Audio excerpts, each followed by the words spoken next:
With the WNBA season ending for many teams, there are already so many players heading overseas to play during the off-season. But with all of the drama currently surrounding the Here's what player Gabby Williams had to say after warning the WNBA that they must improve if they want to retain international players. The W believes they don't need to pay us extra to have us here, and I don't believe I did. Declare that when I first discussed prioritization, our commissioner mentioned that we could make $700,000. But that isn't the case at all.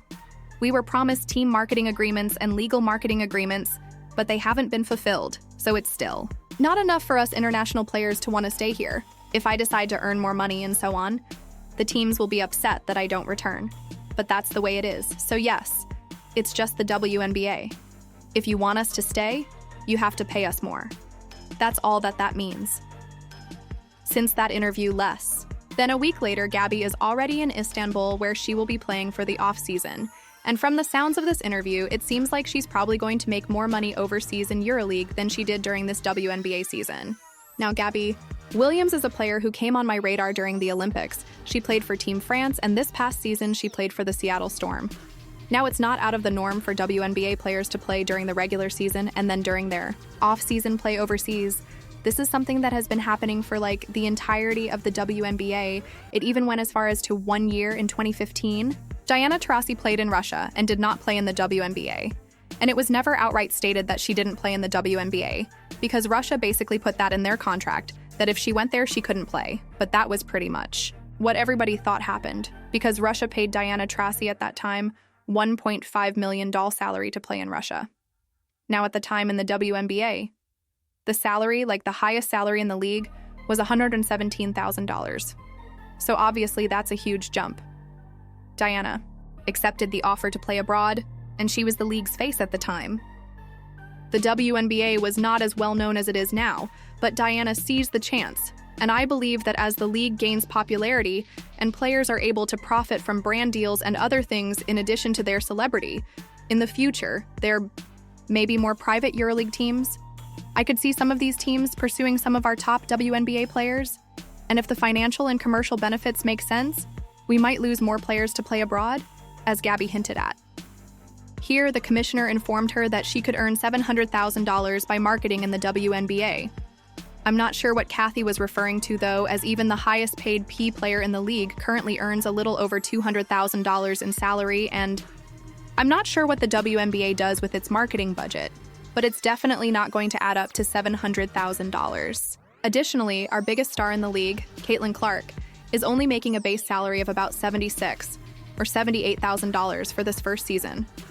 She signed a 4-year contract with a little over $300,000 for her rookie salary, which is all she will earn in the WNBA. At this point, I feel like there might be a team abroad that would love to snatch Caitlin Clark away from us and make an outrageous offer. I mean, Ice Cube was going to give her $5 million to play in fewer than 10 games in the Big 3, so the money is there. And if these owners are wise with it, I could definitely see more WNBA players going overseas and possibly not coming back.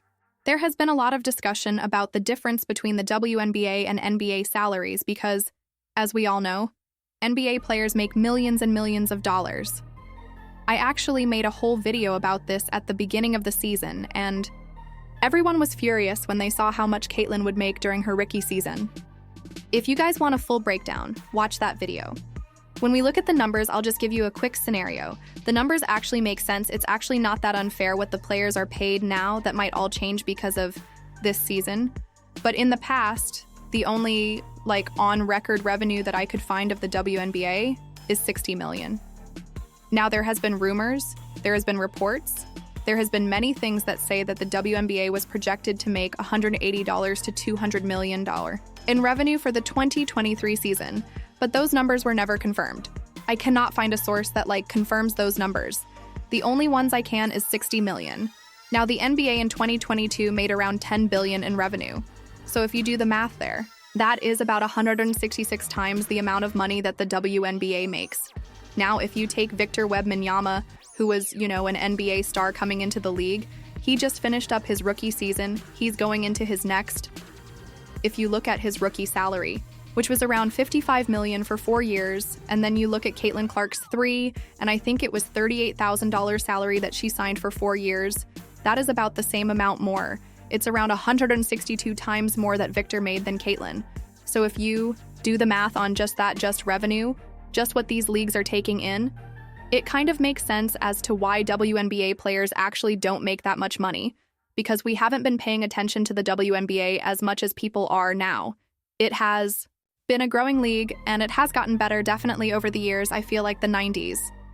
It peaked for a while, then went down and down some more because of COVID, and now it has been slowly growing again until, as we've discussed, in the Clarkomics video, there was a huge boom this season. If there hadn't been so much drama in the league, and the players weren't saying things like, "I've been over all of it, my channel isn't going to turn into a drama channel, I'm not going to just constantly be complaining about things that the WNBA has done wrong this season," but they've definitely done a lot of things wrong. I think the viewership, the numbers, and everything else could have been even higher than they were. It's really difficult to comprehend that after a few away games in all of the sellouts, Caitlin Clark asked the WNBA if they would pay spot bonuses to the away team players. She said, "Wow, we're making all this new revenue, and I would like the away team to benefit from that. Could they get a spot bonus?" That's all there is to know about Caitlin Clark. Let's look at this clip from Allison Barber, the president of the Indiana Fever. When I saw this video, it made me happy, because I'm very glad that this is now public knowledge. Like, Caitlin never talked about this through the entire season. And I'm glad that Allison came out and told us what was going on behind the scenes, but at the same time, it also made me sad because, like we've talked about in many other videos, Caitlin Clark seems like this entire season she was the solution for so many things, but so many players, coaches, media people, so many people were also painting her out to be the problem. She could never do enough. She could never speak out enough. Her fans were the issue. Fever fans were the issue.